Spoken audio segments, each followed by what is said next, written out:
वित्त मंत्रालय में एक बार पहुंची है, राष्ट्रपति भवन पहुंची थी। इससे पहले वित्त मंत्री निर्मला सीतारमण और सातवीं रिकॉर्ड बार कह सकते हैं आज वो एक बार फिर से बजट पेश करने वाली हैं वित्त वर्ष 2024-25 का। और उससे पहले कल उन्होंने आर्थिक समीक्षा पेश की थी और आर्थिक समीक्षा में जो तस्वीर सामने आई है देश की, वो बहुत सुनहरी तस्वीर है। और सुनहरी तस्वीर इसलिए भी कह सकते हैं कि जीडीपी से आंकते हैं किसी भी राष्ट्र या देश के विकास को। और अभी तक यानी कि वित्त वर्ष 2024 में ये जीडीपी 8.2% तक बनी हुई है। ये एक सुनहरी तस्वीर है। और जिस तरीके से लगातार प्रयास किया जा रहा है, इंफ्रास्ट्रक्चर की बात की जाए, देश के आधारभूत ढांचे की बात की जाए, तो लगातार उसको मजबूत बनाने का प्रयास किया जा रहा है और उसमें बहुत ज़्यादा निवेश भी किया जा रहा है। इससे पहले इंटरिम बजट पेश किया गया था, चूँकि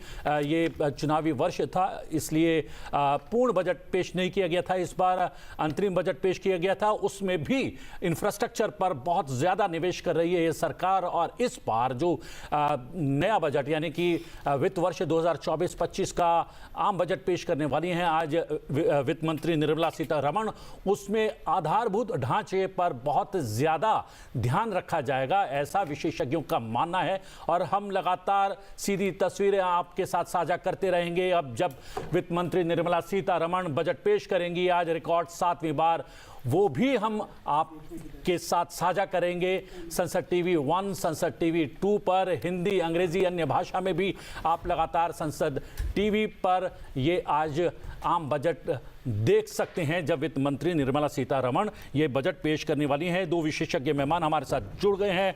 डॉक्टर DK अग्रवाल हैं, CMD SMC कैपिटल्स, आपका बहुत बहुत स्वागत है।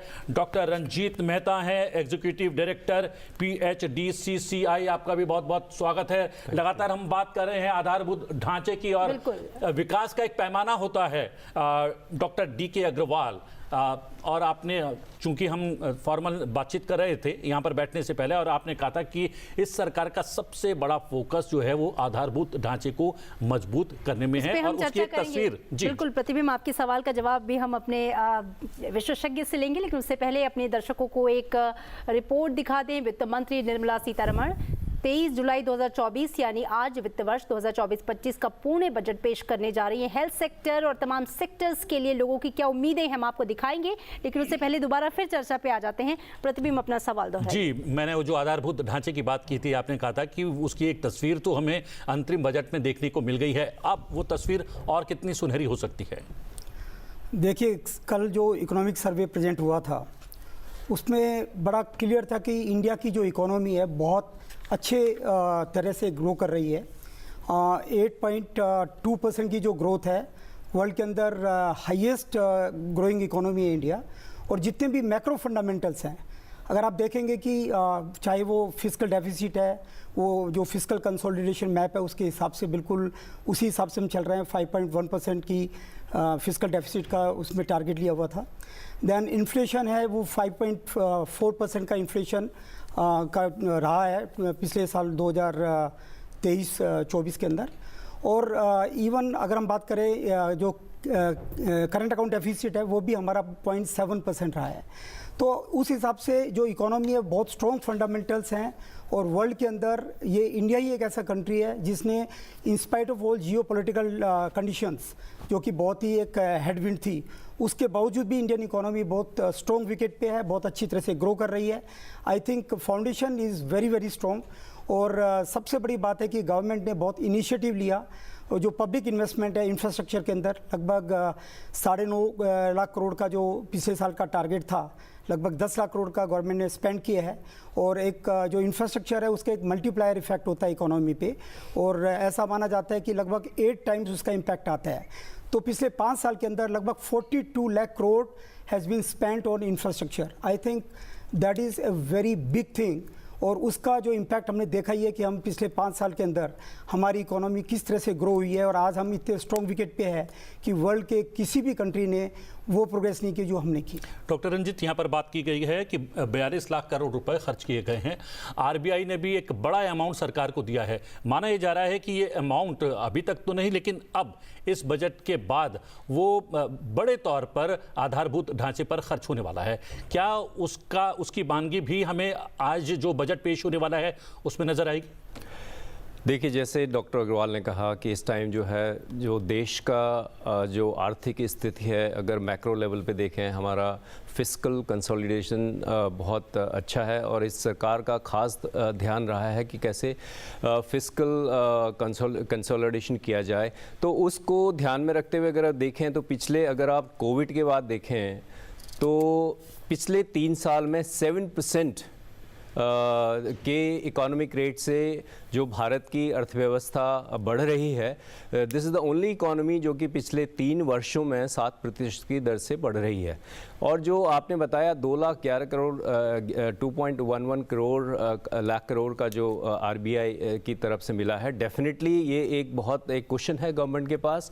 और जो गवर्नमेंट की स्पेंडिंग है, इस गवर्नमेंट का आप शुरू से देखें तो इंफ्रास्ट्रक्चर में बहुत ज़्यादा फोकस रहा है, क्योंकि जब इकोनॉमी बढ़ती है तो सबसे जो पहला जो स्ट्रेस आता है या सबसे ज़्यादा जो पहला स्ट्रेस आता है वो इंफ्रास्ट्रक्चर में है।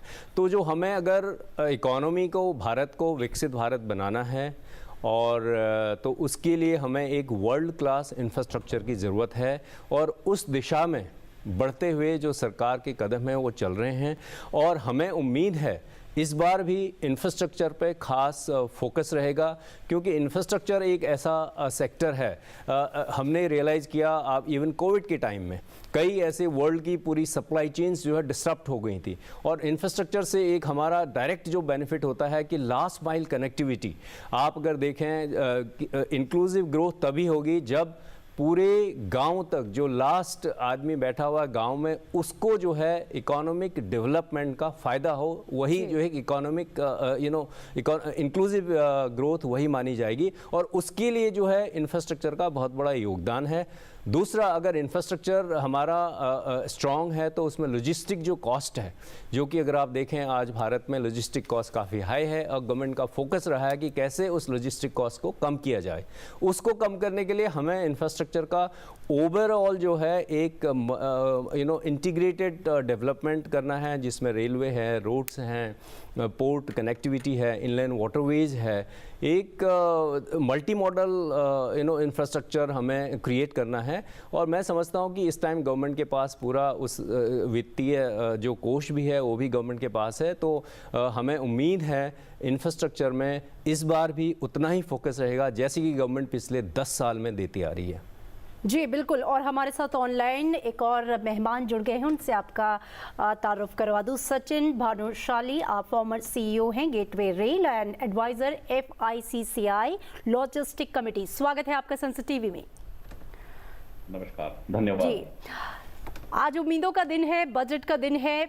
मैं वो 5 ऐसे क्षेत्र पर मैं चाहूँगी आप फोकस करें जो आज हम देखेंगे आने वाले बजट में सरकार के एजेंडे में सबसे ऊपर होंगे और उस पर रहने वाला है सरकार का फोकस। आपके हिसाब से वो कौन से क्षेत्र? मैं वैसे निजी तौर पे रेल सेक्टर को बिलोंग करता हूं और मेरी हमेशा उम्मीद ये रहती है कि रेल सेक्टर में भारत में बहुत ज्यादा निवेश हो। उसके 2 कारण हैं। एक तो energy consumption point of view से रेल सेक्टर में बहुत बड़ा एडवांटेज है। रोड ट्रांसपोर्ट के कंपैरिजन में 1/6 एनर्जी में माल की ढुलाई हो सकती है, लोगों को राइड मिल सकती है।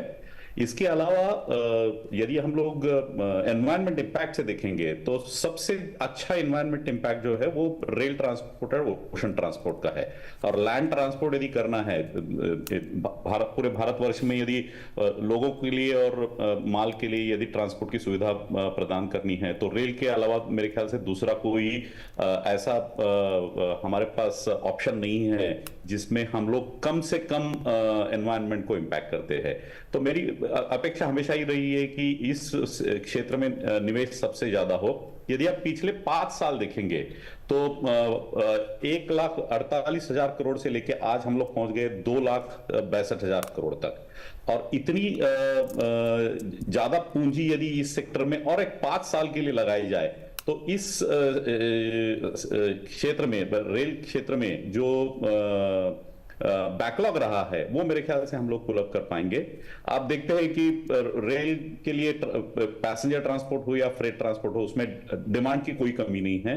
हमारी सारी ट्रेनें फुल चलती है, हमारा रेल नेटवर्क है वो कंजेस्टेड है। इसीलिए रेल सेक्टर में पर्टिकुलरली जो रूट किलोमीटर्स है और सिंगल लाइन से डबलिंग, डबलिंग से मल्टीपल लाइंस, स्पेशल कॉरिडोर्स, जिसमें जैसे कि पिछले बजट में कहा गया था कि एक port network, port connectivity network बनेगा, एक हाई डेंसिटी नेटवर्क बनेगा, एक एनर्जी, मिनरल और सीमेंट कॉरिडोर बनेगा। यदि ये कॉरिडोर तौर पे यदि हम लोग निवेश करते हैं तो मेरे ख्याल से इसका काफी फायदा होगा।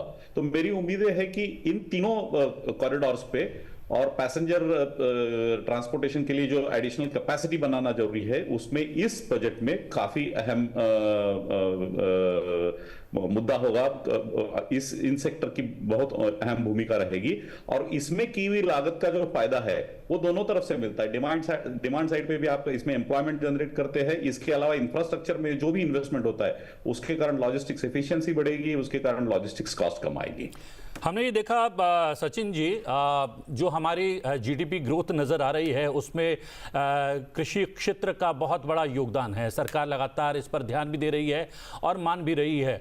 उसको सीधे तौर पर किसानों को कनेक्ट करने के लिए उनकी सब्जियां, फल, फूल जो है देश भर में पहुंच पाए, उसके लिए कृषि ट्रेन्स भी शुरू की गई थी। उसकी क्या स्थिति है? आपको क्या लगता है कि इस बजट में उस पर और ज़्यादा जोर दिया जाएगा, उनकी संख्या बढ़ाई जाएगी, उन पर इन्वेस्ट किया जाएगा? कितना आपको लगता है कि सरकार कर पाएगी इस बजट में? यदि आप कृषि सेक्टर देखेंगे तो कृषि सेक्टर में सबसे बड़ा प्रॉब्लम ये रहा है कि इनकी मार्केट एक्सेस जो है बहुत लोकल रही है और नेशनल एक्सेस देने के लिए रेल बहुत अहम भूमिका निभा सकती है।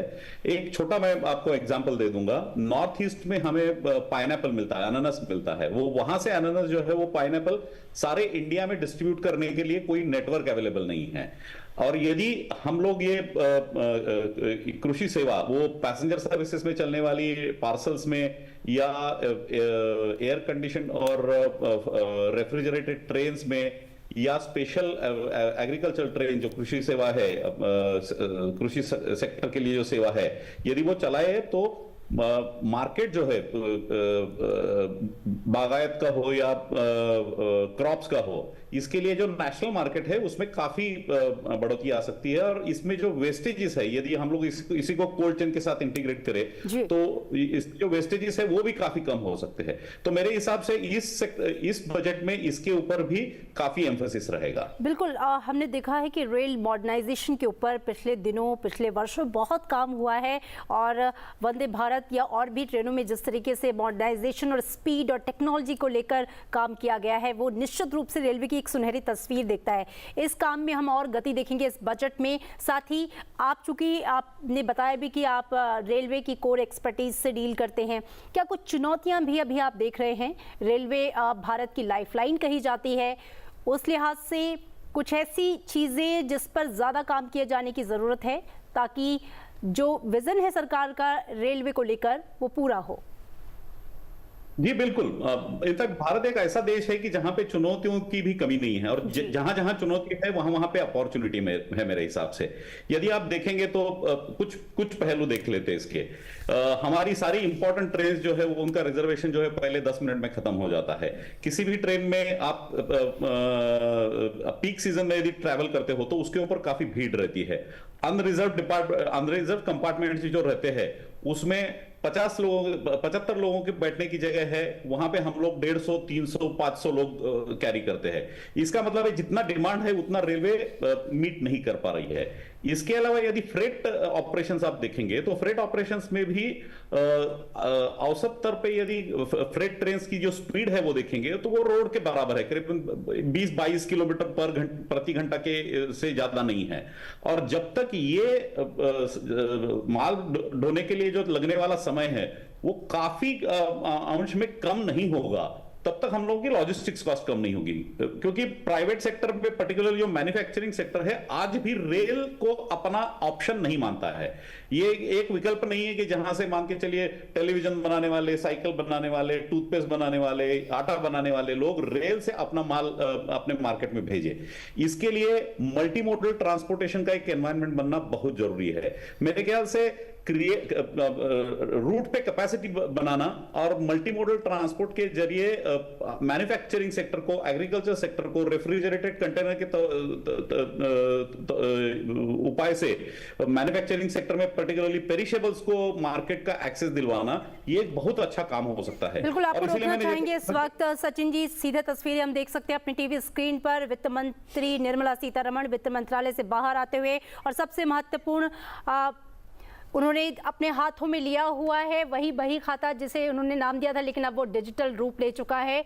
बजट अपने हाथों में लेकर वित्त मंत्री निर्मला सीतारमण तमाम अधिकारियों के साथ सीधे टीवी स्क्रीन पर आप देख सकते हैं। आज आम बजट पेश करने वाली हैं। अपने आप में एक ऐतिहासिक पल होगा। डॉक्टर अग्रवाल 7वीं बार एक महिला वित्त मंत्री लगातार बजट पेश करने वाली हैं। बिल्कुल, देखा जाए तो अभी तक 6 बजट एक लगातार मोरारजी देसाई जी ने प्रेजेंट किए थे जी। तो ये बड़ा हिस्टोरिक मोमेंट है, और निर्मला सीतारमण जी ये 7वां बजट लगातार पेश करने जा रही है, और ये बड़ी उम्मीदों वाला बजट है, और बहुत उम्मीदें हैं क्योंकि मोदी सरकार की जो 3rd टर्म है उसका ये पहला बजट है, और ये एक आगे के लिए एक नींव रखेगा कि आने वाले टाइम में अगले 5 साल के अंदर, और मैं तो बोलूँगा कि जो 2047 का जो हमारा सपना है कि हमारा देश एक विकसित भारत होगा, उसकी फाउंडेशन आज इस बजट के थ्रू रखी जाएगी, और हम बहुत होपफुल है, बहुत उम्मीद है हमें, और ख़ासकर पूरे इंडिया की जो एक मिडिल क्लास है जिसके लिए अभी तक हर बार ये फीलिंग होती है कि मिडिल क्लास के लिए कुछ नहीं मिला, इस बार हमें उम्मीद है कि मिडिल क्लास को बहुत कुछ मिलने वाला है, और बहुत कुछ उम्मीदें उनकी है। बिल्कुल डीके अग्रवाल जी, चूंकि हम निर्मला सीतारमण की बात कर रहे थे, लगातार 7वीं बार बजट पेश कर रही हैं, और अब तक की हिस्ट्री में दूसरी वो वित्त मंत्री हैं, महिला वित्त मंत्री। इससे पहले वित्त मंत्रालय का कार्यभार इंदिरा गांधी ने भी एक बार संभाला था और बजट पेश किया था। लेकिन अगर निर्मला सीतारमण जी को देखें एज ए वित्त मंत्री 7वीं बार पेश कर रही हैं, आप उन्हें किस तरीके से देखते हैं डिसीजंस के लिए, उनकी स्ट्रॉन्ग समझ के लिए, और जो बजट उन्होंने पेश किया, पहला पेपरलेस बजट भी उन्हीं के खाते में है, पहला डिजिटल बजट भी उन्हीं के खाते में है, उनके कार्यकाल को आप कैसे देखते हैं? मैं पूछे ओके। सो सबसे पहले तो मैं बताऊं कि वुमेन एम्पावरमेंट का ये बहुत बड़ा एग्जाम्पल है कि अगर 7वीं बार इस देश में जो विश्व की सबसे बड़ी डेमोक्रेसी है उसमें अगर कोई बजट पेश कर रही है वो है एक नारी, तो मेरे ख्याल से ये अपने आप में एक महत्वपूर्ण बात है। और जहाँ तक निर्मला सीतारमण जी का कार्यकाल है उसकी बात है, मेरे ख्याल से काफ़ी अच्छा कार्यकाल रहा है, और मैं समझता हूँ कि ये एक इनहेरेंट क्वालिटी होती है वुमेन में, जो कि कैसे बजट को, चाहे कोई भी बजट हो, उसको मैनेज करने का, और ये हमने कई सारी चीज़ों में देखा भी है। और जो ओवरऑल जो इस टाइम अगर आप देखें तो बजट में जो एक इंटरिम बजट पेश किया था, हमें लगता है कि उसी बजट का एक एक्सटेंशन, उसका एक विस्तार रूप से उसमें आएगा। एट द सेम टाइम अगर इकोनॉमिक सर्वे की भी बात करें तो उसमें देखा गया है कि कैसे इस टाइम जो है वुमेन लेबर फोर्स में इंक्रीमेंट हुआ है, उसमें बढ़ोतरी हुई है। तो हमें उम्मीद है अगर अब विकसित भारत के जो कई पहलू हैं तो उसमें वुमेन है, यूथ है, फार्मर्स हैं, टेक्नोलॉजी है, इंफ्रास्ट्रक्चर है, और ये डिजिटल इंफ्रास्ट्रक्चर है उस पर, क्योंकि ये समय अभी हमें सिर्फ एक एक्सप्रेसवे, जो फिज़िकल एक्सप्रेसवेज की ही ज़रूरत नहीं है, बल्कि एक डिजिटल एक्सप्रेसवेज की भी ज़रूरत है। क्योंकि जिस तरीके से हम डिजिटल इकोनॉमी की तरफ बढ़ रहे हैं, और भारत ने इस दिशा में बिफोर टाइम कदम ले लिया था। अगर आप देखिए डिजिटल इंडिया 2014 में लॉन्च हुआ था, जब मोदी जी का पहला कार्यकाल था। उस टाइम ऐसा लग रहा था कि डिजिटल इंडिया की बात अभी क्यों कर रहे हैं, क्योंकि भारत में तो अभी इतना वो नहीं है पूरा जो इंटरनेट का। लेकिन आपने देखा कि किस तरीके से हम कोविड के टाइम में जो हम बाहर निकले वो सिर्फ इसलिए क्योंकि ऑलरेडी जो है इंडिया जो है वेल कनेक्टेड था, लोगों के पास मोबाइल फ़ोन्स थे। तो मैं समझता हूँ जो आने वाला टाइम है। आपको रोकना चाहेंगे, सीधी तस्वीरें टीवी स्क्रीन पर राष्ट्रपति भवन पहुंच चुकी हैं निर्मला सीतारमण, आप देख सकते हैं, और उनके हाथ में वो बजट, जिसे डिजिटल बजट, क्योंकि वो एक टैब में है, नाम दिया गया है। 2019 में जो बजट लेकर वो आई थी उसे उन्होंने बही खाता कहा। 2001 में वो जो बजट लेकर आई वो एक डिजिटल बजट था। पहला पेपरलेस बजट पेश करने वाली देश की दूसरी वित्त मंत्री निर्मला सीतारमण, जो कि लगातार 7वीं बार बजट पेश कर रही हैं। और हम अपनी चर्चा को आगे बढ़ाते हुए रंजीत मेहता जी आपके पास आना चाहूँगी। एक बहुत ही इंपॉर्टेंट चीज़ जिस पे सरकार का भी फोकस रहा है कि कंजप्शन जो है वो स्लाइटली थोड़ा सा अगर नीचे गिरा है तो वो एक थोड़ी सी चिंता की बात भी है, और देश की इकॉनमी बहुत हद तक और बाकी जो सेक्टर्स हैं उनकी ग्रोथ भी कंजप्शन पे डिपेंड करती है। तो क्या जो आम लोग हैं उनकी कंजप्शन रेट्स, कैपेसिटी, पावर बढ़े, उसके लिए इस बजट में हम कुछ देखेंगे? अभी जो इकोनॉमिक सर्वे कल प्रेजेंट हुआ था उसमें भी यही कहा गया है कि अल्टीमेटली क्योंकि ग्लोबल हेडविंड्स बहुत ज़्यादा है और आने वाले टाइम में बहुत डिफ़िकल्ट पीरियड होगा, और इसके लिए जो डोमेस्टिक इकोनॉमी है उसको ही हमें हैवी लिफ्टिंग करनी पड़ेगी। तो कहीं ना कहीं कंजम्पशन का एक बहुत बड़ा रोल है।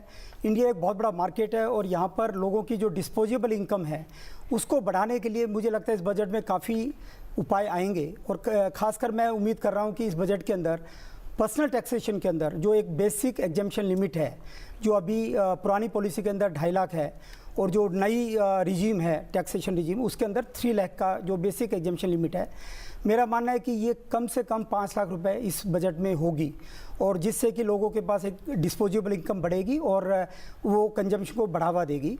और उसके अलावा भी इवन जो टैक्स रेट स्लैब्स हैं, जैसे अभी ओल्ड रिजीम के अंदर 10 लाख के ऊपर जो इनकम होती है उसके ऊपर 30% टैक्स लगता है, और इसके अंदर जो 15 लाख से ऊपर की जो इनकम है न्यू रिजीम के अंदर उस पर भी 30% टैक्स लगता है, पर्सनल टैक्सेशन। मेरा मानना है कि ये लिमिट कम से कम 25 लाख रुपए दोनों के केस में हो जाएगी, जिससे कि काफ़ी पैसा लोगों के पास, मिडिल क्लास के पास खासकर एक डिस्पोजेबल इनकम बचेगी। और उसके अलावा भी जो एक रूरल इंडिया है, क्योंकि रूरल डिमांड बहुत इंपॉर्टेंट है, तो मेरा मानना है कि जितनी भी जो रूरल स्कीम है, वेलफेयर स्कीम्स है, चाहे वो पीएम किसान निधि हो जिसके अंदर 6,000 रुपये पर ईयर उनको मिलता है, मुझे लगता है उसके अंदर भी एलोकेशन बढ़ेगी। लगभग 6,000 जो एक किसान को मिलता है, मे भी इस बार उसको 8,000 रुपये कर दिया जाए। ऐसे ही एक क्योंकि जो पावर्टी लाइन से बिलो जो लोग हैं, उनके जो वीमेन हैं, उनको भी एक हमारा मानना है कि इस बार कुछ तोहफा मिलेगा, मे बी 50,000 या 1 लाख रुपए उस वीमेन को जो पावर्टी लाइन से नीचे है, उसको एक कोई स्कीम आए जिससे कि उनको पैसा मिले। क्योंकि ये माना जाता है कि वीमेन के पास अगर पैसा होगा, वो पैसा एजुकेशन में जाएगा, वो हेल्थ में जाएगा, वो एक ओवरऑल समाज के लिए एक बेनिफिट में जाएगा। तो ये बहुत सारे मेजर्स मुझे लगता है कि इस बार गवर्नमेंट लेगी, और जो खासकर जो इंफ्रास्ट्रक्चर के ऊपर जो खर्चा होता है उससे जॉब क्रिएट होते हैं, उससे ऑटोमेटिकली लोगों की इनकम बढ़ेगी और एक डिस्पोजेबल इनकम लोगों के पास आएगी। तो कंजम्पशन को बढ़ाना एक बहुत ज़रूरी है, और मेरा मानना है कि इस बजट के अंदर ऐसे बहुत सारे उपाय होंगे जिससे कि पर्सनल कंजम्पशन के लिए बढ़ेगा। जी, और डॉक्टर रंजीत एक बात और भी सामने है, जब बजट पेश हो रहा है उससे 4-5 दिन पहले की वो रिपोर्ट है, और प्रधानमंत्री ने उस रिपोर्ट का जिक्र भी किया है कि पिछले 4 वर्षों में 8 करोड़ रोजगार जनरेट हुए हैं, वो अलग अलग क्षेत्र हैं। क्या आपको लगता है कि रोजगार को बढ़ावा देने के लिए इस बजट में और प्रावधान होंगे?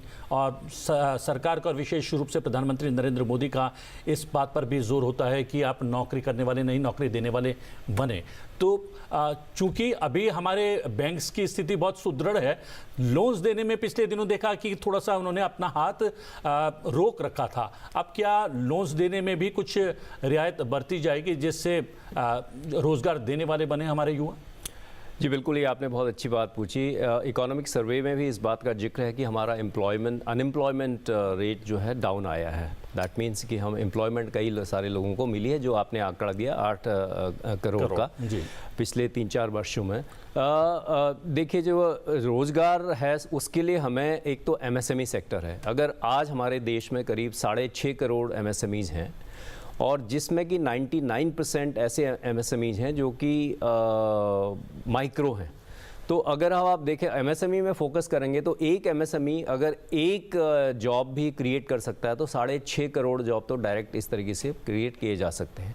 और जो दूसरा इम्पॉर्टेंट सेक्टर है जिससे जॉब क्रिएट हो सकते हैं वो है इंफ्रास्ट्रक्चर, और इंफ्रास्ट्रक्चर में ऑलरेडी गवर्नमेंट का फोकस है। और तीसरा जो बहुत इंपॉर्टेंट बात है, 2016 में प्रधानमंत्री जी ने स्टार्टअप इंडिया की शुरुआत करी थी। अगर आप देखें तो 2016 में करीब 400 रजिस्टर्ड स्टार्टअप थे हमारे देश में, जबकि आज हम बात कर रहे हैं तो 1 लाख से ज़्यादा, 1,30,000 से ज़्यादा स्टार्टअप ऑलरेडी रजिस्टर्ड हैं, जिसमें करीब 115 से ऊपर जो है यूनिकॉर्न्स हमारे देश में आ चुके हैं। तो एक स्टार्टअप इकोसिस्टम जो है जो देश में एक बन रहा है, जो आप कह रहे हैं कि जॉब क्रिएटर बने युवा जो है, ना कि जॉब सीकर बने, तो उसमें जो है ये स्टार्टअप इंडिया का बहुत बड़ा रोल आएगा। और कई हमारे युवा ऑलरेडी इस दिशा में काम कर रहे हैं। लेकिन उसके लिए एक सबसे पहले क्या समस्या आती है, कोई भी अगर युवा अगर कोई स्टार्टअप अपना शुरू करना चाहता है, उसके पास एक अच्छा आइडिया है, सबसे पहले उसको प्रॉब्लम आती है कि पैसा कहाँ से आएगा। मुद्रा। हाँ, मुद्रा। हालांकि सरकार की कई ऐसी योजनाएं हैं जिससे कि आप आसानी से आज के समय में लोन ले सकते हैं, लेकिन मैं समझता हूं कि इसमें और एक अच्छा इकोसिस्टम बनाने की ज़रूरत है, जिसमें वेंचर कैपिटलिस्ट हों या और जो एंजल इन्वेस्टर्स हों, कई ये सबका, और गवर्नमेंट की तरफ से उनको किस तरीके से बिना कोलैटरल के उनके आइडिया के ऊपर, जो उनका आइडिया है उस पे जो है ट्रस्ट करना पड़ेगा कि वो कितना वर्केबल है। उनको अगर बिना किसी मुश्किल के अगर उनको लोन मिल सके ऐसे वर्केबल आइडियाज़ पे, वो एक बहुत अच्छी बात रहेगी, जिससे कई सारे लोग को इनकरेजमेंट मिलेगा अपना स्टार्टअप करने के लिए। और जो तीसरी बात है फूड प्रोसेसिंग सेक्टर, जहाँ से रोजगार जहाँ पैदा हो सकता है। बता दें कि आज बहुत ही ऐतिहासिक अवसर है देशवासियों के लिए भी और वित्त मंत्री निर्मला सीतारमण के लिए भी। 7वीं बार वो आज आम बजट पेश करने वाली हैं। ये तस्वीरें हैं वित्त मंत्रालय यानी अपने ऑफिस से निकलने के पश्चात वो पाउच दिखाते हुए, क्योंकि जैसा कि मेरी सहयोगी बार बार कह रही हैं कि डिजिटल कर दिया गया है उनकी तरफ से, जो एक बड़ा कदम उठाया गया है। वो एक पाउच जो है पहले बैग हुआ करता था, बड़ा भारी भरकम बही खाता जिसे बोला करते थे, उसका स्वरूप भी बदल गया है। और माना जा रहा है कि बजट का स्वरूप भी आज बदलने वाला है, ऐतिहासिक बजट रहने वाला है। दोनों विशेषज्ञ बार बार इस बात पर जोर दे रहे हैं कि एक सुनहरी तस्वीर आर्थिक समीक्षा के द्वारा हमें जो है देखने को मिली है कल, और आज ये तस्वीर और भी ज़्यादा सुनहरी हो जाएगी जब आज एक बार फिर से आम बजट पेश करने वाली है वित्त मंत्री निर्मला सीतारमण। अपने स्क्रीन पर देख सकते हैं आप वित्त मंत्री निर्मला सीतारमण प्रसन्न और प्रफुल्लित मुद्रा में। कुछ ही देर में वो संसद भवन पहुंचेंगी और वहां पर अपना 7वीं बार वो बजट पेश करेंगे। बिल्कुल, हमारे साथ एक और खास मेहमान सचिन जुड़े हुए हैं, ऑनलाइन उनका रुख करेंगे। सचिन जी, ये उम्मीद की जा रही है कि रेलवे को बड़ा तोहफा दे सकती है सरकार और सेफ्टी मेजर्स पर फोकस रहने के आसार हैं। अगर हम भारतीय रेलवे की बात करें तो सरकार ने बजट 2023-24 में 2.40 लाख करोड़ का बजट आवंटित किया था। 24-25 में यानी कि अंतरिम बजट में ये आंकड़ा बढ़ा था, 2.52 लाख करोड़ तक पहुंचा। खास बात यह कि 22 की तुलना में इसमें बड़ा इजाफा हमने देखा। तो क्या अब हम ये उम्मीद करें, क्या ये संभावनाएं हैं बजट में सेफ्टी, नए कोच, नई ट्रेनें, नए कॉरिडोर को लेकर फंड जो है उसको इंक्रीज किया जा सकता है? बिल्कुल, यदि आप पिछले 5 साल देखेंगे तो 5 साल में 77% बढ़ोतरी आई है बजट एलोकेशन में रेलवे सेक्टर को। और मेरे ख्याल से इस सरकार का एक ये अहम मुद्दा भी रहा है कि रोड सेक्टर में जितना निवेश हुआ है उतना रेल सेक्टर में नहीं हुआ था, इसीलिए उसमें जो भी शेष है, उसमें जो भी बैकलॉग है, उसको कंप्लीट करने के लिए मेरे ख्याल से रेल सेक्टर का इन्वेस्टमेंट जो है, निवेश जो है, वो फास्ट ट्रैक पे लाया गया है। ये एक पहली बात है। दूसरी बात, यदि आप देखेंगे तो पूरी रेल सिस्टम को मॉडर्नाइज करने के लिए 3-4 चीजें करना बहुत जरूरी है। तो एक ट्रेन 18 और जिसको अभी वंदे भारत हम कहते हैं, वो नई वाली ट्रेन आ गई। वो इस नई ट्रेन को बहुत अच्छी तरीके से रिसीव भी किया गया है और पूरे देश में, पूरे इंडियन रेलवे नेटवर्क में ये मॉडर्न ट्रेन सेट जो है, इसके चलते हुए अभी तक 75 सर्विसेज शुरू की गई है। Over a period of time मेरे ख्याल से कई सारी सर्विसेज इसमें इंक्लूड की जाएगी। इसके अलावा सेफ्टी का एक अहम मुद्दा है, मेरे ख्याल से वहां पे भी निवेश बहुत एम्फेसिस के साथ होना जरूरी है। जैसे कवच है, कवच से हम लोग एंटी कोलिजन डिवाइस जो कहते हैं, वो पूरे भारतवर्ष में चलने वाली सारी ट्रेन पे लगाना जरूरी है, ताकि दो गाड़ियों में होने वाली भिड़ंत जो है वो रोकने में इसका काफी रोल रहेगा। और उसके कारण जो माल की हानि और लोगों को जो क्षति पहुंचती है, इसमें कहीं जाने भी गई है, वो रोकने में काफी बेनिफिट होगा मेरे ख्याल से। इसके अलावा स्टेशन डेवलपमेंट और हाई स्पीड रेल जो है, इसमें भी निवेश जो होने वाला है उससे भी काफी फर्क पड़ने वाला है। दूसरी एक बात जो पिछले 5 साल में हुई है वो है रेलवे के इलेक्ट्रिफिकेशन में जो निवेश हुआ है। रेलवे के इलेक्ट्रिफिकेशन निवेश में एक बहुत बड़ा एडवांटेज ये है कि हम लोग फॉसिल फ्यूल्स के ऊपर तो डिपेंडेंट है ही, लेकिन उसमें यदि पेट्रोलियम रिलेटेड प्रोडक्ट्स यूज करने की जगह यदि हम लोग कोयले पे बनाई हुई बिजली पे अपनी ट्रेन चला सकते हैं, तो मेरे ख्याल से उसके कारण जो एनवायरमेंटल बेनिफिट्स मिलेंगे वो भी काफी अहम रोल प्ले करेंगे हमारा कार्बन फुटप्रिंट कम करने में। तो मुझे लगता है कि ऐसे कई सारे पहलू है रेल सेक्टर में जिसके ऊपर इस साल भी एम्फेसिस रहेगा और भारतीय रेल का निवेश बढ़ेगा जी। आपने ये भी देखा होगा कि स्टेशन में जो सुविधाएं है आजकल, आप कोई जिन स्टेशन में जीर्णोद्धार हो चुका है वहां पे आप जाके देखेंगे तो पैसेंजर्स के लिए जो वर्ल्ड क्लास एमिनिटीज है, एयरपोर्ट पे जैसी एमिनिटीज मिलती है, वो मिलना भी शुरू हुआ है। तो यदि ये अगले 5 साल यदि हम करते रहेंगे तो मेरे ख्याल से इसमें इस में काफी इंप्रूवमेंट आने वाली है जी। अगर डॉक्टर अग्रवाल बात करें वाटरवेज, एक समय ऐसा था भारत में, वो कनेक्टिविटी का भी एक बहुत मजबूत आधार था और हमारा बिजनेस, हमारा व्यापार भी उस पर ही आधारित था। लेकिन बीच के कुछ समय में आज़ादी के बाद उस पर उतना ध्यान नहीं दिया गया। वाटरवेज पर भी बहुत ध्यान दिया जा रहा है, नए बंदरगाह बन रहे हैं, नए जलमार्ग तैयार किए जा रहे हैं, उसका जो ट्रांसपोर्ट सिस्टम है वो भी जो है बदला जा रहा है। वो कितना महत्वपूर्ण है? देखिए, लॉजिस्टिक्स के हिसाब से अगर हम बात करें, इंडिया के अंदर इतनी वाटरवेज हैं, अगर उनका सबको इंटीग्रेट कर दिया जाए और कनेक्ट कर दिया जाए तो आई थिंक, और सबसे बड़ी बात है कि जो वाटरवेज है ये बहुत ही इकोनॉमिकल और बहुत ही कन्वीनियंट मोड ऑफ ट्रांसपोर्ट है, पर्टिकुलरली फ्रेट और ये लगेज के लिए। तो मेरा ये मानना है कि चूँकि जो 16 करोड़ से ज़्यादा का जो 5 साल का एक टारगेट है इंफ्रास्ट्रक्चर में स्पेंड करने का, उसमें वाटरवेज और इनलैंड वाटरवेज के ऊपर खर्च करने का काफ़ी बड़ा एलोकेशन है। सो आई थिंक ये बड़ा इंपॉर्टेंट है और इस बजट में हम डेफिनेटली एक अच्छा एलोकेशन इसके ऊपर देखेंगे। मैं एक जो दूसरी बात आ रही थी अभी रेलवेज़ की, तो अभी जो मॉडर्नाइजेशन है, जो बोगीज़ हैं, 40 लाख के करीब बोगीज़ हैं जो कि वंदे भारत के मोड के ऊपर उसको मॉडर्नाइजेशन किया जाएगा। I think that is also going to be very big step. मैं थोड़ा सा बोलना चाहूँगा कि जो आपने अनएम्प्लॉयमेंट के ऊपर पूछा था, अनएम्प्लॉयमेंट के लिए अभी क्योंकि मैन्युफैक्चरिंग को भी बहुत बड़ा पुश देने की ज़रूरत है। पीछे जो न्यू मैन्युफैक्चरिंग यूनिट्स थी उनको 15% का कॉर्पोरेट टैक्स, एक कंसेशनल रेट दिया गया था। अगर यही टैक्स रेट वापस रीइंस्टेट किया जाता है तो मुझे लगता है कि एक काफ़ी बड़ा एक जॉब क्रिएटर फैक्टर बनेगा, बहुत सारी नई मैन्युफैक्चरिंग एंटिटीज़ आएंगी। और दूसरा जो PLI स्कीम है, जो गवर्नमेंट ने PLI स्कीम इंट्रोड्यूस की थी 2020 के अंदर, उसका भी जो दायरा है वो काफ़ी बढ़ाना पड़ेगा। आज फुटवियर, लेदर और हैंडीक्राफ्ट उसको इसमें इंक्लूड कर दे तो ये काफ़ी जॉब क्रिएट करेगा। और हमने देखा है कि PLI स्कीम से लगभग 8.5 लाख जॉब क्रिएट हुए हैं। तो कहीं ना कहीं हमें मैन्युफैक्चरिंग को पुश देना पड़ेगा। और जैसे कि इस इकोनॉमिक सर्वे में भी कहा गया है कि agriculture is going to be the engine growth engine of the economy. तो एग्री के अंदर भी जो एक इंफ्रास्ट्रक्चर की बोटलनेक्स है, जो आज ट्रांसपोर्टेशन करते हैं उनकी प्रोडक्ट्स को मंडी में लेके आने की, वहाँ स्टोरेज की जो इशू है, वेस्टेज जो हो रही है, उन सबको भी हमें एड्रेस करना पड़ेगा। उसके ऊपर भी एक एलोकेशन, मुझे लगता है कि ज़्यादा एलोकेशन उसको भी चाहिए, क्योंकि एग्री के अंदर हमारे बहुत पोटेंशियल है। हमारी बहुत बड़ी पॉपुलेशन एग्री पे डिपेंड करती है। फार्मर्स को अगर एक अच्छी सपोर्ट मिले, अच्छी रिसर्च मिले, क्रॉप इंश्योरेंस मिले, क्रॉप वैरायटी, उसको एजुकेशन मिले, फर्टिलाइजर्स, एक टाइमली फर्टिलाइजर्स की अवेलेबिलिटी हो, और जितने भी बोटलनेक्स है जो एग्री के अंदर आज हम फेस कर रहे हैं, अगर उसको रिमूव कर दिया जाए तो एग्री इटसेल्फ जो कि सबसे बड़ा एम्प्लॉयमेंट क्रिएटर है, आई थिंक काफ़ी कुछ उसका कंट्रीब्यूशन रहेगा एम्प्लॉयमेंट देने में।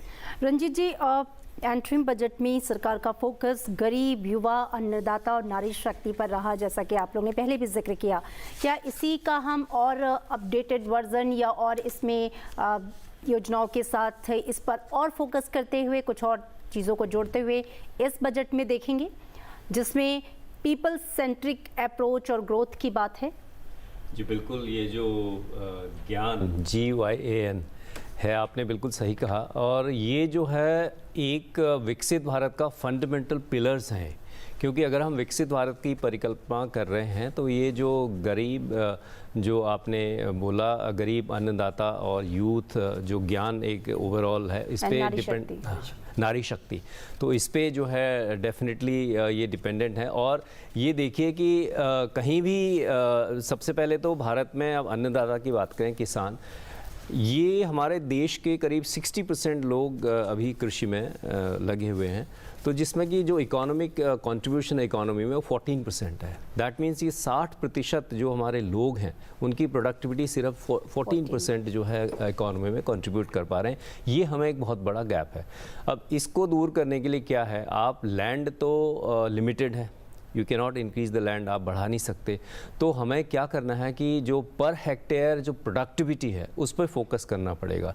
उस पर फोकस करना है पड़ेगा तो हमें अपना इरिगेशन इंफ्रास्ट्रक्चर मजबूत करना पड़ेगा, क्योंकि आज भी हम जो है बरसात पे डिपेंड करते हैं, मौसम पे डिपेंड करते हैं, तो इरिगेशन इंफ्रास्ट्रक्चर उसको क्रिएट करना पड़ेगा, टेक्नोलॉजिकल इंटरवेंशन करना पड़ेगा कृषि में। और जिस तरीके से जो वर्ल्ड ओवर एक क्लाइमेट चेंज एक बहुत बड़ी समस्या है, तो कृषि में भी हमें देखना पड़ेगा किस तरीके से हम सस्टेनेबल एग्रीकल्चर कर सकते हैं, किस तरीके से हम वो पैदावार करें जिससे कि एक सस्टेनेबल दिशा की तरफ पूरा देश जो है बढ़े।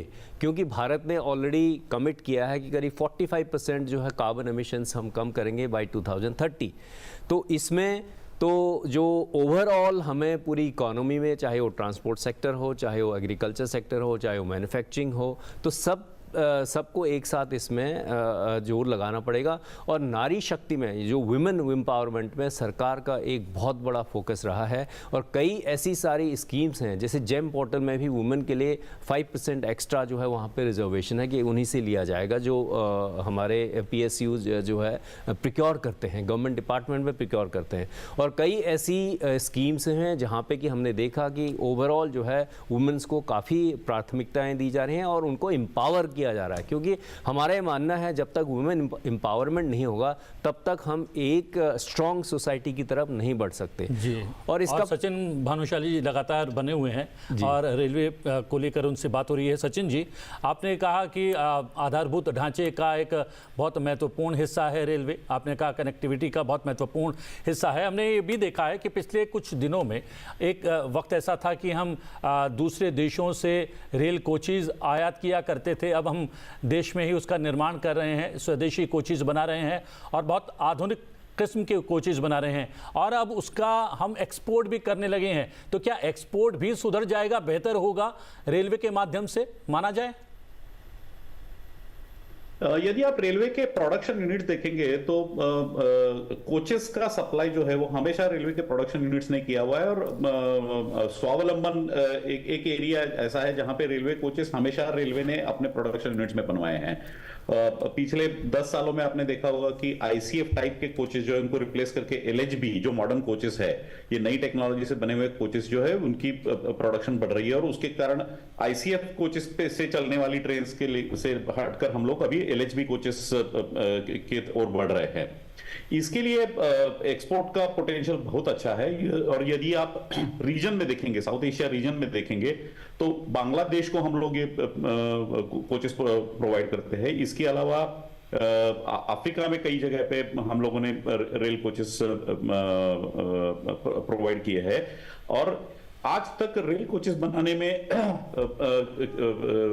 रेलवे के जो प्रोडक्शन यूनिट्स है, रेल कोच फैक्ट्री और इंटीग्रल कोच फैक्ट्री, ये दो जगह पे रेल कोच का मैन्युफैक्चरिंग होता था। इसके अलावा मेट्रोज के लिए प्राइवेट सेक्टर में काफी इन्वेस्टमेंट हुई है, और मेट्रोज में जो इन्वेस्टमेंट की गई है उसके कारण पर्टिकुलरली एल्यूमिनियम एक्सट्रूडेड कोचेस जो है उनका प्रोडक्शन शुरू हो जाएगा, और वंदे भारत की जो स्लीपर कोचेस है उनका सप्लाई जो है वो भी निजी सेक्टर से होने वाला है। तो मेरे ख्याल से निजी सेक्टर का निवेश और एक्सपोर्ट पोटेंशियल, ये दोनों भी कोच मैन्युफैक्चरिंग में और कोच एक्सपोर्ट में काफी अच्छी मात्रा में निवेश भी हो जाएगा, और उसके कारण हम लोग का टोटल रेवेन्यू भी बढ़ जाएगा। जी हाँ, अगर निवेश होता है, प्रोडक्शन लगातार बढ़ता है, तो क्या माना जाए, चूंकि रेलवे पहले ही सबसे ज्यादा एम्प्लॉयमेंट जनरेट करने वाला सेक्टर माना जाता है, तो इस सेक्टर से और भी संभावनाएं देखी जा सकती हैं अगर बात करें रोजगार की। बिल्कुल, इनफैक्ट यदि आप रेल सेक्टर देखेंगे तो भारतीय रेल चौथी या पांचवी सबसे बड़ी प्रणाली है जो एक सिंगल मैनेजमेंट के अंडर चल रही है, और 17 लाख लोगों का यहाँ पे एम्प्लॉयमेंट है। और यदि आप कुल मिला के देखेंगे तो डायरेक्ट और इनडायरेक्ट एम्प्लॉयमेंट मिला के इससे कई ज्यादा गुना है, क्योंकि इसमें एक मल्टीप्लायर इफेक्ट मिलता है। तो एम्प्लॉयमेंट प्रोवाइड करने के लिए दोनों चीजें जरूरी होती है कि आप जो निवेश कर रहे हैं वो इंफ्रास्ट्रक्चर जैसी चीजों में निवेश कर रहे हैं जिसके कारण हम लोग को मल्टीप्लायर इफेक्ट भी मिले, और इकोनॉमी को बूस्ट करने के लिए, इकोनॉमिक हम लोग का आर्थिक सुधार होने के लिए जो सेक्टर में इन्वेस्टमेंट होना है उस सेक्टर में जरूरी है। तो यदि आप दोनों तरीके से देखेंगे तो सरकार ने जो फिस्कल एक्सपेंडिचर है या कैपिटल एक्सपेंडिचर सरकार के बिहाफ पे जो हो रहा है वो, और निजी निवेश जो हो रहा है वो, दोनों का फायदा एम्प्लॉयमेंट जनरेशन में काफी होता है। इसीलिए रेल सेक्टर को हमेशा एक अहम सेक्टर माना गया है एम्प्लॉयमेंट जनरेशन में, जैसे रोड सेक्टर और पोर्ट सेक्टर को भी माना जाता है। तो मेरे ख्याल से हम लोगों को काफी उम्मीदें रखनी चाहिए रेल सेक्टर से, डिमांड साइड और सप्लाई साइड ऑफ इकोनॉमी दोनों साइड में। डॉक्टर अग्रवाल, यहाँ पर रेल की बात चल रही है, उसके साथ एक ये बहुत ही महत्वपूर्ण एक घटक जुड़ गया है मेट्रो ट्रेन्स का। सिटी सेंट्रिक पहले जो है ये ट्रांसपोर्टेशन शुरू किया गया था, अब देख रहे हैं कि शहरों की सीमाएं लांघ कर दूसरे शहरों में भी कनेक्ट किया जा रहा है। ये कितना महत्वपूर्ण बदलाव है? देखिए, ट्रांसपोर्टेशन तो किसी भी कंट्री के लिए उसकी एक फाउंडेशन है। अगर मेट्रो जब से दिल्ली के अंदर आई है, हमने देखा है कि मेट्रो की वजह से दिल्ली के अंदर जो एक ट्रैफिक कंजेशन थी वो कम हो गई है, और कितना टाइम सेव होता है। तो अगर यही कनेक्टिविटी एक्सटेंड हो जाती है डिफरेंट मेट्रोज़ के अंदर, तो इससे मोबिलिटी बढ़ेगी, इससे ईज ऑफ डूइंग बिजनेस बढ़ेगा, और कहीं ना कहीं कॉस्ट, जो टाइम हमारा वेस्ट होता था, जो टाइम स्पेंड होता है, वो टाइम बचेगा। तो इनडायरेक्ट सेविंग इसकी बहुत ज़्यादा है। तो I think it is the need of the day, and there should be more allocation for metros in metro trains in all metros. जी रंजीत जी, भारतीय अर्थव्यवस्था में कार्यबल की ज़रूरतों को पूरा करने के लिए कल जैसा कि कहा भी गया कि 2030 तक सालाना औसतन जो कार्यबल है वो 78.5 लाख नौकरियां सृजित करने का है। और जैसे जैसे हम देख रहे हैं कि कृषि सेक्टर में जो एम्प्लॉयमेंट है या उसका पार्टिसिपेशन है वो थोड़ा थोड़ा कम होता जा रहा है। तो गैर कृषि क्षेत्र में और ज़्यादा इसमें किस तरीके से इन्हांस किया जाएगा, उसके लिए PLI योजना है, मित्र कपड़ा योजना है, या फिर मुद्रा जैसी स्कीम्स हैं ताकि जो सेल्फ एम्प्लॉयमेंट भी है लोगों का वो बढ़ सके। इस दिशा में सरकार की जो योजनाएं हैं इस बजट में, आप उसे कैसे क्रियान्वित होता हुआ देखेंगे? देखिए, जब जो है देश आगे बढ़ता है और विकास की तरफ जाता है तो उसमें ये देखा गया है कि उसमें मैन्युफैक्चरिंग की तरफ सरकार का ज़्यादा मैन्युफैक्चरिंग बढ़ता है और कृषि क्षेत्र में थोड़ा कम होता जाता है। बट हमारे देश में क्या है, अभी स्थिति ये है कि हमारे जो है, मैंने कहा 60% जो लोग हैं कृषि में लगे हुए हैं, और तो हमें इसको पहली बात तो कृषि क्षेत्र को करने के लिए हमें फूड प्रोसेसिंग में एक बहुत बड़ा फोकस करना पड़ेगा, क्योंकि फूड प्रोसेसिंग ऐसा सेक्टर है।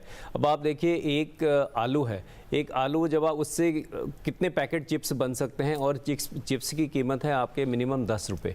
तो आलू की कितनी कीमत होगी अब किसान के पास से आप लेंगे तो उसका जो मल्टीप्लायर इफेक्ट है, यानी जो इवन फूड प्रोसेसिंग में ये है कि जो वुमेन हैं, सेल्फ हेल्प ग्रुप्स हैं और FPOs हैं, जो गांव में जो चीज़ें पैदा होती हैं, किस तरीके से उसकी पैकेजिंग करके उसको प्रोसेस करके मार्केट में लाया जाए, उससे जो है लोगों की आमदनी बढ़ेगी और ये बहुत रोजगार ही जो सुंदर सुंदर तस्वीर इस वक्त हमारे सामने है। माफ कीजिएगा, आपको रोकना चाहूंगी। राष्ट्रपति भवन में वित्त मंत्री निर्मला सीतारमण, और आपने देखा कि राष्ट्रपति द्रौपदी मुर्मू अपने हाथ से उनको कुछ मीठा खिलाते हुए, हमारे यहाँ परंपरा है किसी भी नेक काम की जो शुरुआत है मीठे के साथ होती है, और राष्ट्रपति द्रौपदी मुर्मू उनको संभवतः उनकी कटोरी में खीर है, दूध की खीर खिलाते हुए वित्त मंत्री को कि वो देश के लिए बजट पेश करने जा रही हैं, वो बजट शुभ हो, देश के लिए अच्छा हो, देश की तरक्की के लिए अच्छा हो, और भारत का जो विजन है विकसित भारत बनाने का 2047 तक, उसे पूरा करने की दिशा में एक मील का पत्थर साबित हो।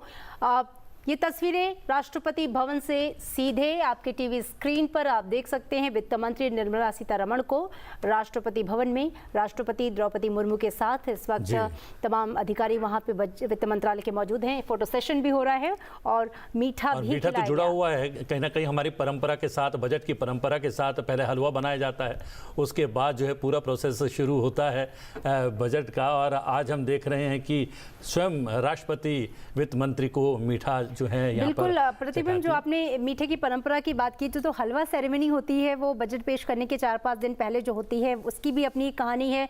वित्त मंत्रालय में ही वो हलवा बनता है एक बड़ी सी कढ़ाई में, और वित्त मंत्री खुद जाके उसे अपने हाथों से एक बार चलाती हैं और अपने हाथों से ही परोसती हैं। वित्त मंत्रालय के जितने भी अधिकारी या कर्मचारी होते हैं जो बजट बनाने के प्रोसेस में लगे हुए होते हैं, और इससे एक तरह से ये माना जाता है कि ये शुभ तो है ही, और उन अधिकारी और कर्मचारी जो दिन रात एक करके लगे हुए हैं देश का बजट बनाने में, उनके प्रति एक कृतज्ञता भी है, एक आभार भी है कि आप इतनी मेहनत कर रहे हैं और आपको मीठे से इस नेक काम के लिए एक फूड प्रोसेसिंग की बात आप अभी कर रहे थे, मैं आपसे जानना चाहूँगा डॉक्टर अग्रवाल, उससे जो है प्रोडक्ट बनेंगे जो हमारे खेतों में जो उपज होती है उससे। इसके अलावा एक पलायन की जो समस्या से हम लोग सबसे ज़्यादा ग्रस्त हैं, अलग अलग शहरों में गांव के युवाओं को जाना पड़ता है नौकरी के लिए, उसमें भी एक रोकथाम होगी। और सरकार का हम देख रहे थे कि 2014 से लगातार मोदी सरकार इस पर जोर दे रही थी, उसकी स्थिति या फिर कह सकते हैं गति उतनी ज़्यादा क्यों नहीं बढ़ पाई, और क्या माना जाए इस बजट में वो गतिमान होगी?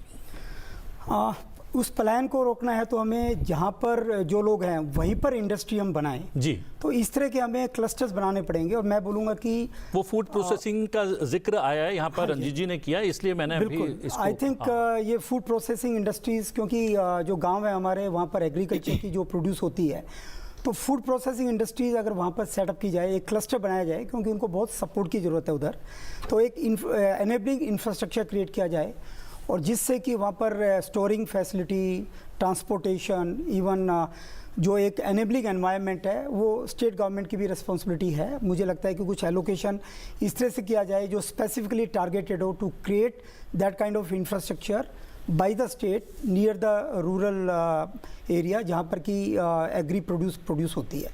तो that can be a game changer. In fact वहाँ पर इंडस्ट्री होगी तो और जो फार्मर्स हैं उनको रेट भी अच्छे मिलेंगे, क्योंकि अभी जो फार्मर है उसको अपना मटेरियल मंडी में ले जाना पड़ता है, मंडी में उसको वो रेट उस हिसाब से नहीं मिल पाते, बट वही अगर वहाँ इंडस्ट्री उसका मटेरियल प्रोक्योर करती है तो उसको रेट बेटर मिलेंगे और कंपटीशन भी होगा। तो I think it is a very good idea, और हमारी गवर्नमेंट ने इसके लिए पूरी कोशिश भी की है, और मेरे हिसाब से इस बजट के अंदर कुछ इस तरह के इंसेंटिव्स इस तरह की इंडस्ट्री को दिए जाएंगे ताकि वो वहीं पर अपना सेटअप वहाँ पर करे near the place of produce, ताकि वहाँ पर उनका प्रोड्यूस फूड प्रोसेसिंग इंडस्ट्रीज वहाँ पर सेटअप। जी रंजीत मेहता जी, मेरा सवाल थोड़ा सा इससे अलग है। वित्त मंत्री ने कहा कि जो लोकल इकॉनमी है, सर्वे में भी दिखाया गया है कि भारत में बहुत ही अच्छा परफॉर्म कर रही है, लेकिन जो जियोपॉलिटिकल सिचुएशन है वो चिंता का सबब बनी हुई है। तो उन्होंने लोकल वर्सेस ग्लोबल की भी एक बात कही। तो क्या ये जो ग्लोबल अनिश्चितता है उससे कैपिटल फ्लो पर असर पड़ने की संभावना है, और उसके असर को आप भारत की इकॉनमी पर कैसे देखते हैं? और ये चिंता क्या बजट बनाने समय भी जाहिर तौर पे उनके दिमाग में रही होगी, तो इसका कितना असर होगा? और वो कह भी रहे हैं कि रोजगार के लिए जो प्राइवेट सेक्टर्स हैं उनको आगे आना होगा, भागीदारी निभानी होगी। देखिए, जियोपॉलिटिकल सिचुएशन एक एक्सटर्नल फैक्टर है, और एक्सटर्नल फैक्टर्स पे हमारा कोई कंट्रोल नहीं रहता। But at the same time जितने भी ये एक्सटर्नल फैक्टर्स और जियोपॉलिटिकल सिचुएशंस पास्ट में हुई हैं, स्पेशली जब मैंने देखा है पिछले 5 सालों में हुई हैं, चाहे आप रशिया यूक्रेन का वॉर देख लीजिए, भारत ने इससे कुछ सीखा है और उसको एक अपॉर्चुनिटी के तरफ देख करके भारत ने उस चीज़ को उसको एक चैलेंज नहीं समझा बल्कि एक अपॉर्चुनिटी समझी, जिसमें आपने देखा कि हमने रशिया से ऑयल लिया है इस टाइम में, और जो भी इस तरीके की, क्योंकि हमारी जो सबसे बड़ी स्ट्रेंथ है वो है हमारी पॉपुलेशन। तो 1.4 बिलियन पीपल, तो जो हमारा देश है उसमें अपने आप में कंजम्पशन की जो क्षमता है वो भी काफ़ी है, और डेफिनेटली जो जियोपॉलिटिकल सिचुएशंस हैं उससे जो है एक्सपोर्ट में थोड़ा फ़र्क पड़ सकता है उन कंट्रीज़ में जहाँ पे हो रहा है।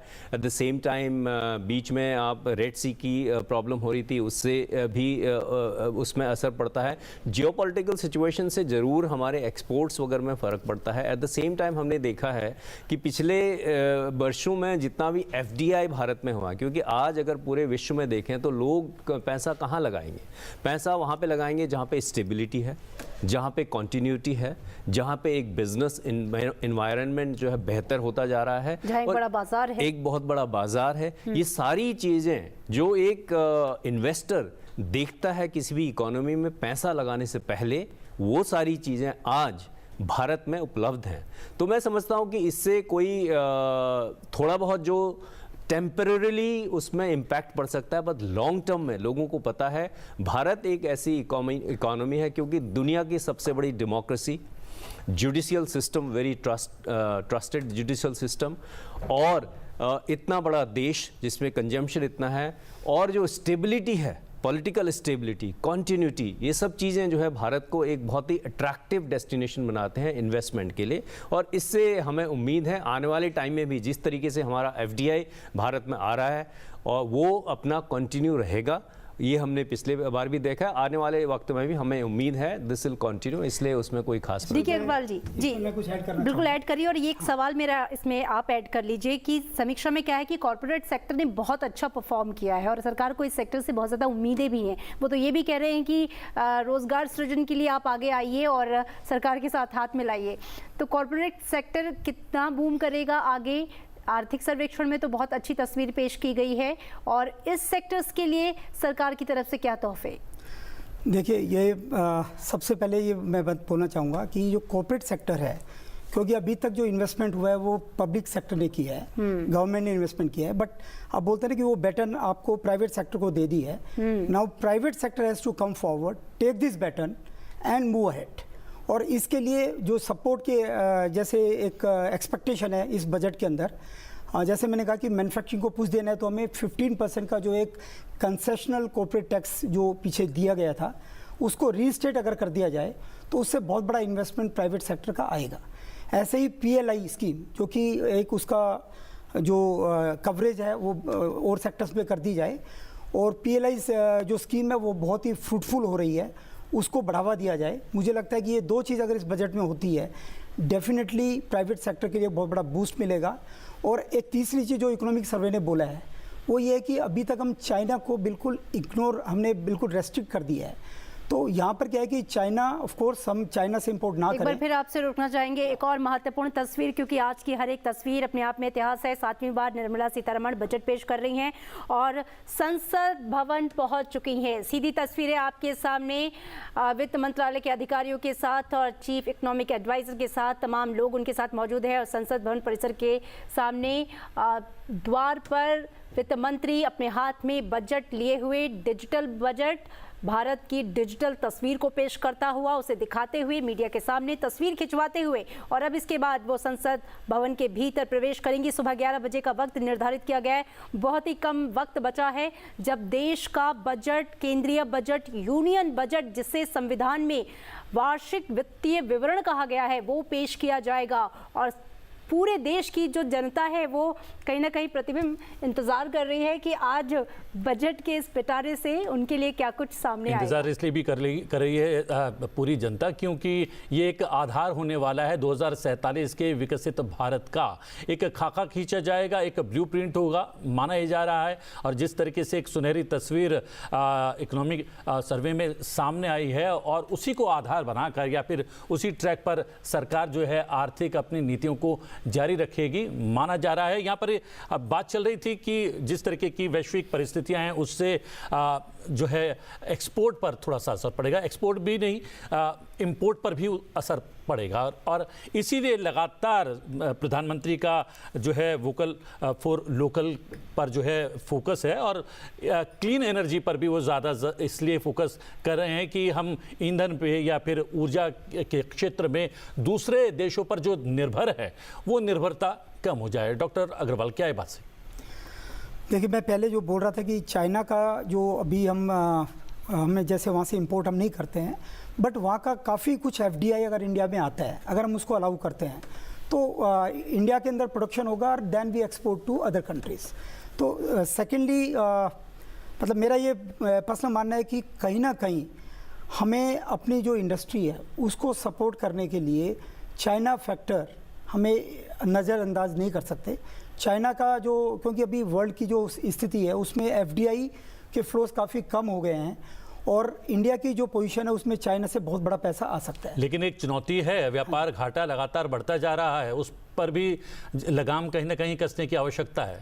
नहीं, बिल्कुल, और उसके लिए हमें एक्सपोर्ट्स को बढ़ाना पड़ेगा और एक्सपोर्ट्स को बढ़ाने के लिए हमें अपने मैन्युफैक्चरिंग जो सेक्टर है उसको इम्पिटस देना पड़ेगा और प्राइवेट सेक्टर को भी आगे आना पड़ेगा इस कमान को संभालने। जिस चुनौती की बात मेरी सहयोगी कर रही थी अमृता, ये एक बड़ी चुनौती है, लगातार घाटा बढ़ना। देखिए, घाटा जो आपने करंट अकाउंट डेफिसिट की बात करी है, अगर आप फोर्थ क्वार्टर में देखें तो हम सरप्लस थे करंट अकाउंट में और इस टाइम जो है 0.7% है। तो मेरे ख्याल से जो अपना करंट अकाउंट डेफिसिट इतना बड़ा चैलेंज अभी नहीं है और जो टारगेट रखा है गवर्नमेंट ऑफ इंडिया ने $2 ट्रिलियन बाय 2030, वो एक बहुत महत्वपूर्ण टारगेट है और उसके लिए सारे कदम उठाए जा रहे हैं। अगर आप डिजिटल इंडिया की बात करें, डिजिटल जो ये हम टेक्नोलॉजी से है, डिजिटल वर्ल्ड से है, उसी से करीब 1 ट्रिलियन की एक्स्ट्रा जो है उसमें इकोनॉमी में हम इनकम ला सकते हैं। तो ये कई जो कदम उठाए जा रहे हैं एक्सपोर्ट प्रमोशन के लिए, उसको देखते हुए मुझे लगता नहीं कि हमारा जो वित्तीय जो अपना करंट अकाउंट डेफिसिट है उसकी चिंता करने की ज़रूरत है, क्योंकि जब प्रधानमंत्री ने ये भी एक मिशन है कि आत्मनिर्भर भारत, अगर हम आत्मनिर्भर भारत की बात कर रहे हैं तो आज हमारी जो रिन्यूएबल एनर्जी है, क्योंकि हमें एनर्जी को ग्रीन ट्रांजिशन की तरफ जो है एनर्जी में ग्रीन ट्रांजिशन करना पड़ेगा। बाय 2030 हमारा ये लक्ष्य है कि 500 गीगावाट जो है एनर्जी रिन्यूएबल एनर्जी से ली जाएगी। दैट मीन्स हमें बाकी एनर्जी उसी तरीके से रिप्लेस करती जाएगी। तो ये एक अच्छा, क्योंकि हमारा सबसे बड़ा जो पैसा कहाँ जाता है ऑयल इंपोर्ट में, जितना हम ऑयल कम इंपोर्ट करेंगे और अपने देश में एनर्जी सिक्योरिटी की तरफ हम बढ़ेंगे तो ऑटोमेटिकली हमारा और एक्सपोर्ट बढ़ेगा, तो मैन्युफैक्चरिंग बढ़ेगा। तो इन सब चीज़ों का जो असर है वो ये होगा कि वित्तीय घाटा अपना ये करंट अकाउंट डेफिसिट हमारा कम होता रहेगा। तो मुझे लगता नहीं कि ये बहुत बड़ी और वैश्विक परिदृश्य का भी ज़्यादा असर नहीं पड़ेगा। सबसे बड़ी बात ये है कि विश्व में क्या हो रहा है, युद्ध हो रहा है या आपस में मनमुटाव है, उसका भी असर जो है हम पर नहीं पड़ेगा। बात करें सचिन भानुशाली जी लगातार हमारे साथ बने हुए हैं वर्चुअली। सचिन जी, विकास तो चाहिए, इससे पहले हम सीधा देखना चाहेंगे, देखिए उपराष्ट्रपति भी पहुंच गए हैं। जी बिल्कुल, संसद भवन परिसर पहुंचे हुए हैं। उससे पहले ये जो तस्वीरें हमने आपको दिखाई कि वित्त मंत्री पहुंची हुई थी और उसके बाद अब धीरे धीरे तमाम लोग पहुंचेंगे, क्योंकि अब 11 बजे जो है संसद पेश करने का वक्त निर्धारित किया गया है। और आप सचिन जी से जुड़े थे, जिसमें मैं भी एक सवाल जोड़ देना चाहूँगी। सचिन जी, रेलवे की लगातार हम बात कर रहे थे, चाहे वो रेलवे हो, ट्रेडिशनल रेलवे की हम बात करें, मेट्रोज रेल की बात करें, हाई स्पीड ट्रेनों की बात करें और या फिर जितने भी ट्रांसपोर्ट के ये जो नेटवर्क है इनको इंटरकनेक्ट करने की बात, जैसा कि हम डेवलप कंट्रीज़ में भी देखते हैं, जापान में इसका एक बहुत ही अच्छा मॉडल है। इस दिशा में सरकार क्या कोशिशें कर रही है, क्योंकि ये एक बहुत अच्छा मॉडल हमने देखा है विकसित देशों में जो ना सिर्फ ट्रांसपोर्ट को बूस्ट करता है बल्कि आसपास के एरिया की पूरा इंफ्रास्ट्रक्चर के साथ वहाँ की इकॉनमी को भी बूस्ट करता है। तो इस दिशा में क्या हम कुछ होता हुआ देखेंगे बजट? मेरा सवाल थोड़ा इससे इतर था। मेरा था कि समावेशी विकास की बात लगातार प्रधानमंत्री करते हैं। उनका कहना है कि हम विकास भी करें, पर्यावरण को भी बचाकर चलें, उसकी भी रक्षा करें। उसमें रेलवे कितना महत्वपूर्ण योगदान दे सकता है? पर्यावरण के बारे में यदि बात करें तो मेरे ख्याल से रेल का मुकाबला